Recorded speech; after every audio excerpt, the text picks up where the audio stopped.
سلام دوستان، انقدر خوشحالم که این خبر جدید قوانین بروز شده و آپدیت اخذ اقامت امارات رو بهتون بگم که خیلی سریع بریم سر اصل مطلب و این موضوع رو با هم دیگه مرور بکنیم. لایک و کامنت و سابسکرایب و اینجور چیزا هم دیگه یادتون نره که ویدیوهای جدید و آپدیت رو از دست ندید.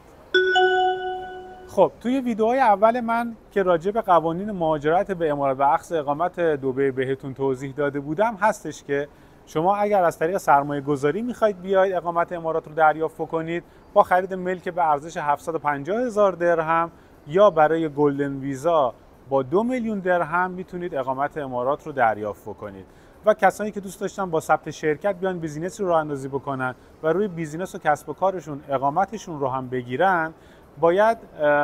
فقط در بعد ورود برای یک نفر فقط اقامت در می اومد روی ثبت شرکت و بعد از اون بعد از گذشت 6 ماه حساب بانکی و فلان و این داستان ها میتونستن برای شریکای دیگه و برای خانوادهشون اقامت رو دریافت کنن. اما امروز 6 اکتبر هست و من اومدم خیلی سریع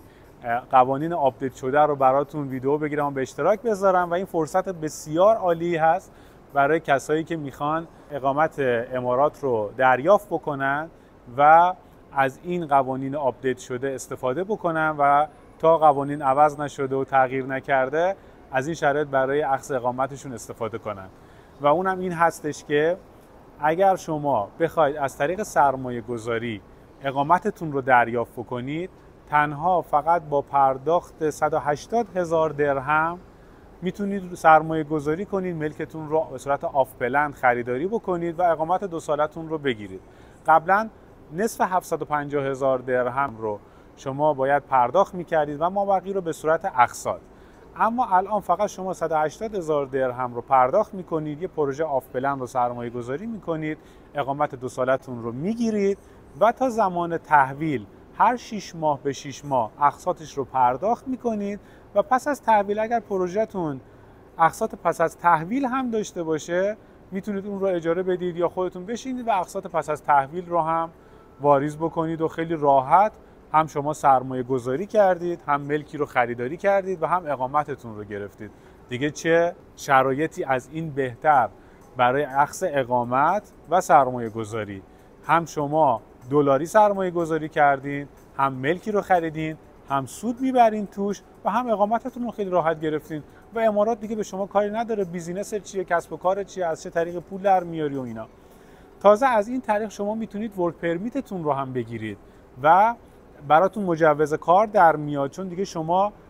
ویزاتون پارتنر نیست، شریک یا ثبت شرکت نیست و شما بیزینس و کسب و کاری ندارید، پس براتون ورک پرمیت هم در میاد. خیلی راحت میتونید برید جایی شرکتی و توی موقعیت شغلی کار بکنید. دوستانی که میخوان از طریق ثبت شرکت هم الان بیان و اقامت بگیرن، بیزینس رو راه اندازی بکنن، قوانین الان تغییر کرده، آپدیت شده و بهتر شده و الان میتونن در بعد ورود برای 2 نفر رو به راحتی اقامت رو اخذ بکنن و برای نفر سوم با یه پروسه تقریبا 1 ماهه 1.5 ماهه برای نفر سوم و چهارم هم اقامت رو بگیرن.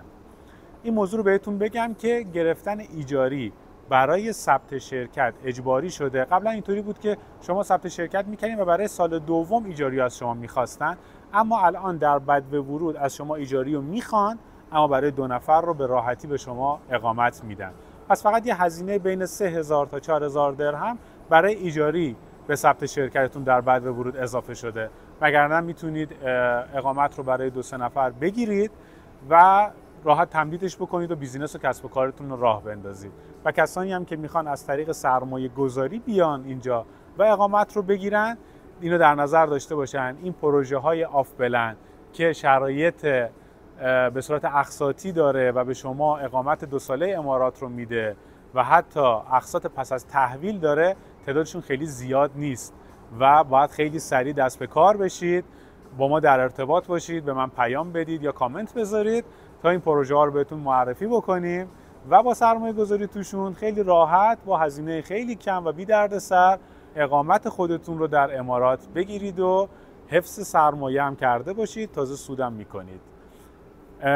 این ویدیو رو حتما لایک کنید، کامنتاتون فراموش نشه، پیج من رو حتما سابسکرایب کنید، چون من قطعاً از قوانین آپدیت و بروز امارات باز هم براتون ویدیو خواهم گذاشت و موقعیت و شرایط‌های خیلی خوبی که میتونید توش سرمایه گذاری کنید و حفظ سرمایه کنید و سود ازش ببرید و خیلی از پوزیشن ها و موقعیت هایی که میتونید توش بیزینس و کسب و کارتون را بندازید. مرسی از اینکه همراهمون هستید.